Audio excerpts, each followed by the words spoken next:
Vasanthakumar Raman blog YouTube ചാനലിലേക്ക് ഏവർക്കും സ്വാഗതം. തുളസീദേവി ചരിത്രത്തിൻ്റെ ബാക്കി ഭാഗമാണ് ഞാൻ പറയാൻ പോകുന്നത്. ദേവകളും ശംഖചൂഡനുമായുള്ള യുദ്ധം തുടർന്നു. വീണ്ടും ബാണങ്ങൾ കൂട്ടിമുട്ടി. ശംഖചൂഡൻ്റെ സൈന്യമെല്ലാം നശിച്ചു. പക്ഷേ ശംഖചൂഡൻ അസ്ത്രങ്ങൾക്ക് പ്രത്യസ്ത്രങ്ങൾ വിട്ട് നിന്ന നിലയിൽ തന്നെ നിന്നു. ബ്രഹ്മാസ്ത്രവും ശൂലവും വരെ അവൻ കൃഷ്ണനാമം ജപിച്ചുകൊണ്ട് പറത്തിക്കളഞ്ഞു. ഒരു തരത്തിലും അവൻ്റെ മെയ്യിൽ ഒരായുധവും സ്പർശിക്കാൻ കൃഷ്ണഭക്തി അനുവദിച്ചില്ലെന്ന് പറയുന്നതാവും ശരി. വിഷ്ണുദത്തമായ ത്രിശൂലം പോലും അവൻ പറത്തിക്കളഞ്ഞു. അപ്പോൾ കാളി രുദ്രനോട് മന്ത്രിച്ചു, ഈ അവസരത്തിൽ നാം എന്തു ചെയ്യും? ഒരായുധവും അവനേൽക്കുന്നില്ല. അവൻ്റെ മുന്നിൽ തോൽക്കുന്നതായാൽ പിന്നെ രുദ്രന് എന്താണൊരു വില? നമുക്ക് എന്താണൊരു മാനം? ഇത്തരുണത്തിൽ ഇന്ദിരാപതി ശംഖചൂഡൻ്റെ വേഷത്തിൽ വേഗം സന്തോഷവാനായി തുളസീദേവിയുടെ സമീപമെത്തി ജയിച്ചു വരുന്ന മട്ടിൽ അവളെ കുലുക്കി. ആ സ്പർശനത്തിൽ അവൾക്ക് മനസ്സിലായി, ഇത് സാക്ഷാൽ ശംഖചൂഡനല്ല, വേഷം മാറിയ ആരോ ആണ്. അവൾ കുപിതയായി. അവളുടെ ഭാവം മാറി. ആ നിമിഷം സമരാങ്കണത്തിൽ പരമശിവൻ ത്രിശൂലമേന്തി ശംഖചൂഡനെ എതിരിട്ടു. അവൻ്റെ രഥം പൊടിച്ചു. രഥം വീണു.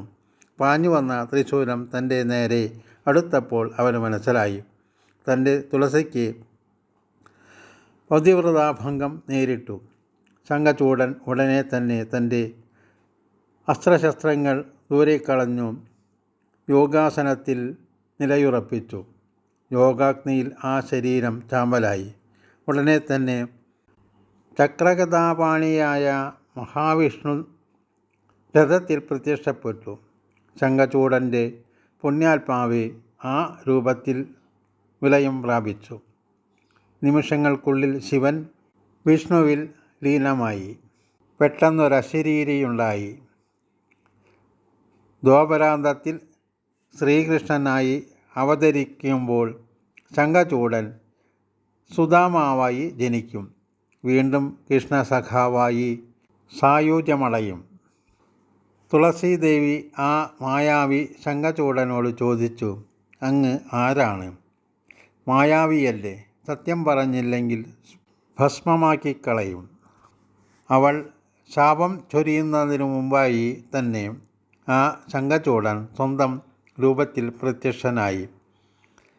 ശംഖും ചക്രവും ഗദയും പത്മവുമേന്തിയ ചതുർഭുജധാരിയായ വിഷ്ണു മിന്നിത്തിളങ്ങുന്ന മണികിരീടവും ധരിച്ച് ശ്രീവത്സാങ്കിതവും കൗസ്തുഭ രത്നഹാരവിഭൂഷിതവുമായ തിരുവക്ഷസ്സെ പീതവസനം ചാർത്തിയിരിക്കുന്ന ത്രിത്തുള നീലനീരതവർണ്ണൻ, മന്ദഹാസം പൊഴിക്കുന്ന മധുരാധരം, ചെന്തളിർ പാദപത്മം. ആ രൂപം അടിമുടി വീക്ഷിച്ച തുളസി ആ വദനലാവണ്യ ശോഭയെ പ്രേമഭക്തി പുരസ്സരം വീണ്ടും നോക്കി. എന്നിട്ട് പറഞ്ഞു, പ്രഭോ, ധർമ്മരക്ഷ വൃതമായിരിക്കുന്ന അങ്ങ് ഈ ചെയ്തത് ധർമ്മമോ? മഹാന്മാരുടെ പ്രവൃത്തിയോ ഈ ചെയ്തത്? ഉത്തരം പറഞ്ഞേ മതിയാവൂ. നിശബ്ദനായി എല്ലാം കേട്ടുനിന്ന വൈകുണ്ഠപതി തുമന്ദഹാസം പൊഴിച്ചുകൊണ്ട് അരുളി ചെയ്തു, ദേവി, ഭവതി കേൾക്കൂ. ലോകധർമ്മത്തെ നിലനിർത്താൻ ചില്ലറ നിസാര ധർമ്മങ്ങളെ മാറ്റി നിർത്തേണ്ടതായി വരുന്നുണ്ട്. ധർമ്മത്തിനു വേണ്ടി ധർമ്മത്തെ വെടിയുക എന്നതാണത്. അല്ലെങ്കിൽ തന്നെ ഇവിടെ ധർമ്മഭ്രംശം ഉണ്ടായിട്ടില്ലല്ലോ. ഭവതി ഒന്ന് ആലോചിച്ചു നോക്കൂ. ഭവതി ആരാണ്? ഞാൻ ആരാണ്? നമ്മൾ തമ്മിൽ എന്താണ് ബന്ധം? ഒന്ന് ഓർത്തു നോക്കൂ. ഒന്നും അറിയാത്തവരെ പോലെ എന്തിനാണീ ജൽപ്പനം? ഭവതി ഞാൻ ഭർത്താവാക്കണമെന്ന് വിചാരിച്ച് എത്ര നാളാണ് തപസ് ചെയ്തത്. ആ തപസ്സിൻ്റെ ഫലമാണ് ഇപ്പോൾ ലഭിച്ചത്. അത് തെറ്റാണോ? തപസ്സിൻ്റെ ഫലം എപ്പോഴെങ്കിലും ലഭിക്കേണ്ടതല്ലയോ? പിന്നെ ഭവതി മറന്നുപോയോ ഒരു കാര്യം? ശങ്കചൂഡൻ ആരാണെന്ന് അറിവുള്ളതല്ലേ? എൻ്റെ തന്നെ അംശമല്ലേ അവൻ? നോക്കുമ്പോൾ അഥവാ വിചാരിക്കുമ്പോൾ നിനക്ക് പാതിവൃത്യഭംഗമൊന്നും നടന്നിട്ടില്ല. സമാധാനിക്കൂ. അവനിൽ നിറഞ്ഞു നിൽക്കുന്ന കൃഷ്ണനെയല്ലേ സ്നേഹിച്ചത്, പ്രേമിച്ചത്? തുളസി ലക്ഷ്മി ദേവിയുടെ അംശമായിട്ടല്ലേ ജനിച്ചത്? ലക്ഷ്മി വിഷ്ണുവിനാരാണ്? വിഷ്ണുവിൻ്റെ ശക്തിയല്ലേ ലക്ഷ്മി? ഞാൻ കൊടുത്തയച്ച ശൂലത്താലാണ് ശങ്കചൂഡൻ ഹതനായത്. തുളസി അഹോ, അപ്പോൾ ഞാൻ വിധവയുമായി. വിഷ്ണു ഇത്രമായിട്ടും തുളസി നിനക്ക് ഒന്നും ഓർമ്മ വന്നില്ലേ? സരസ്വതീ ദേവിയുടെ ശാപമനുസരിച്ചല്ലേ ഭൂമിയിൽ പിറന്നത്. അന്ന് ഞാൻ എല്ലാം പറഞ്ഞിരുന്നതല്ലേ. ലക്ഷ്മിയുടെ അംശം ധർമ്മധ്വജൻ്റെ പുത്രിയായി പിറന്ന് എൻ്റെ തന്നെ അംശമായ ശങ്കചൂഡനെ വരിച്ച് സുഖഭോഗങ്ങൾ അനുഭവിച്ചതിനു ശേഷം വീണ്ടും ലക്ഷ്മിയായി എന്നോടൊപ്പം ചേരും. ഇതാ ശാപം തീർന്നിരിക്കുന്നു. വരൂ, നമുക്കിനി വൈകുണ്ഠത്തിലേക്ക് പോകാം. തുളസിയുടെ പുണ്യാത്മാവ് മലർമങ്കയിൽ വിലയം പ്രാപിച്ച് ജഡം നിലംപതിച്ചു. ആ ജഡത്തെ നോക്കി ഭഗവാൻ വിഷ്ണു പറഞ്ഞു, തുളസിയുടെ ഈ പരിപാവനമായ ജഡം മണ്ണോട് ചേരുന്ന ഈ സ്ഥലത്തിന് ഗണ്ഡകി എന്ന നാമം ലഭിക്കും. ഇവിടെ ഒരു പുണ്യ മന്ദാകിനിയായി ഭവിക്കും. കൃഷ്ണവർണ്ണം പൂണ്ട ഈ കാർക്കൂന്തൽ കൃഷ്ണതുളസിക്കുള്ള പുഷ്പമായി ഭവിക്കും. കൃഷ്ണതുളസി സർവോത്കൃഷ്ട പുഷ്പമായി പൂജാദികൾക്ക് സ്വീകരിക്കപ്പെടും. നിൻ്റെ ഓർമ്മയ്ക്കായി തുളസിമാല്യം ഞാൻ അണിയും. കൃഷ്ണതുളസി നിൽക്കുന്ന ഗൃഹത്തിൽ എൻ്റെ അധിവാസമുണ്ടായിരിക്കും. ഈ സ്ഥലത്ത് ഭൂതപ്രേത പിശാചാദികളൊന്നും എത്തി നോക്കുകയില്ല. തുളസി പുഷ്പം കൊണ്ടുള്ള അർച്ചന എനിക്ക് പ്രിയപ്പെട്ടതായിരിക്കും. ഗണ്ഡകീ നദിയായി തീർന്നിരിക്കുന്ന നിൻ്റെ നിത്യദർശനത്തിനായി ഞാൻ ശിലാരൂപത്തിൽ ഇവിടെ മുളയ്ക്കുന്നതാണ്. ആ ശില കാലക്രമേണ കഷണങ്ങളായി പരിണമിക്കും. അവ ശുദ്ധ നദീതടത്തിൽ നിന്ന് പാവന ശിലാകഷ്ണങ്ങളായി നദീജലത്തിൽ പതിക്കും. കഷണങ്ങളായാലും ആ ഓരോ ശിലയിലും എൻ്റെ സാന്നിധ്യമുണ്ടായിരിക്കും. അത് സാളഗ്രാമം എന്ന പേരിൽ അറിയപ്പെടുന്നതാണ്. ആ സാളഗ്രാമം എൻ്റെ പ്രതിബിംബമായി കരുതി ഭക്തജനങ്ങൾ പൂജിക്കുന്നതാണ്. ഇപ്രകാരം അരുളി ചെയ്ത് കൃഷ്ണഭഗവാൻ ലക്ഷ്മി ദേവിയോടുകൂടി വൈകുണ്ഠത്തിലെത്തി. ഈശ്വരൻ്റെ പ്രതിരൂപമായി സാളഗ്രാമം വെച്ച് പൂജിക്കുന്നുണ്ട് ഈ കാലഘട്ടത്തിലും ഭക്തന്മാർ. ഈശ്വര പൂജ പോലുള്ള എല്ലാവിധ പൂജകളും അവിടെ നടത്തപ്പെടുന്നു.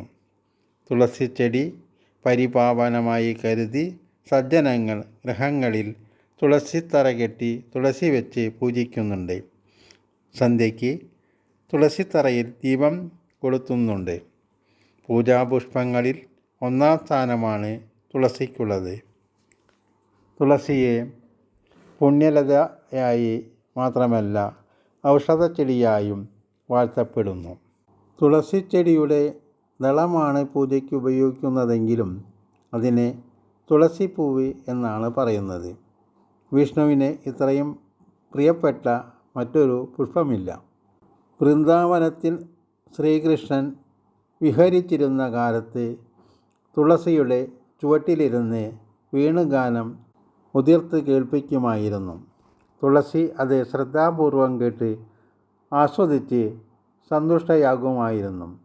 കൃഷ്ണന് തുളസി പ്രിയപ്പെട്ടതായതിനാൽ കൃഷ്ണ തുളസി എന്ന് പറയുന്നുണ്ട്. തുളസി തന്നെ പലതരമുണ്ട്. കൃഷ്ണ തുളസി, രാമതുളസി, വെള്ളത്തുളസി, കർപ്പൂര തുളസി, കാട്ടുതുളസി ഓരോന്നും പ്രത്യേകം തരത്തിലുള്ള വൈശിഷ്ട്യമാർന്നവയാണ്.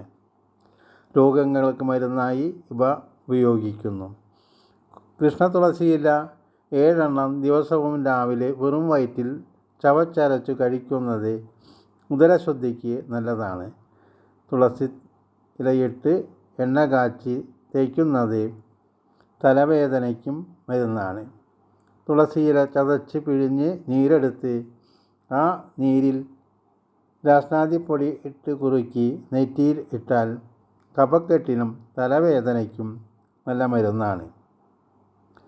തുളസി നീരിൽ സൂര്യപ്രഭ ഗുളിക ചാലിച്ച് കഴിച്ചാൽ ജലദോഷം, പനി, സാധാരണ പനി തുടങ്ങിയവയ്ക്ക് പ്രയോജനമാണ്. തുളസിയിട്ട് വെള്ളം വെന്ത് ആവി പിടിക്കുന്നത് നീർദോഷത്തിന് നല്ലതാണ്. ചുക്കും കുരുമുളകും തുളസിയുമിട്ട് കഷായം വെച്ച് കുടിക്കുന്നത് ജലദോഷത്തിന് ഔഷധമാണ്. വെറുതെ തുളസി മാത്രമിട്ട് വെള്ളം തിളപ്പിച്ച് കുടിക്കാനും നല്ലതാണ്. തുളസിയുടെ ഗുണം ഇങ്ങനെ അനവധിയാണ്. വെള്ളത്തുളസിയും രാമതുളസിയും കർപ്പൂര തുളസിയും പൂജയ്ക്ക് പൂജാപുഷ്പമായി സ്വീകരിക്കുന്നുണ്ട്. രാമതുളസിക്കും ഔഷധ ഗുണമുണ്ട്. രാമതുളസിയും എണ്ണ കാച്ചി തേക്കുന്നതിന് നല്ലതാണ്. തലവേദനയ്ക്ക് ഔഷധമാണ്. കാട്ടുതുളസിയും ഔഷധ ഗുണമുണ്ട്. അത് പൂജാപുഷ്പമായി സ്വീകരിക്കുന്നില്ല. കാട്ടുതുളസിയും ജലദോഷം, പനി, നീർവീഴ്ച തുടങ്ങിയവയ്ക്കും മരുന്നാണ്. എണ്ണ കാച്ചി തേക്കുന്നതിനും നല്ലതാണ്.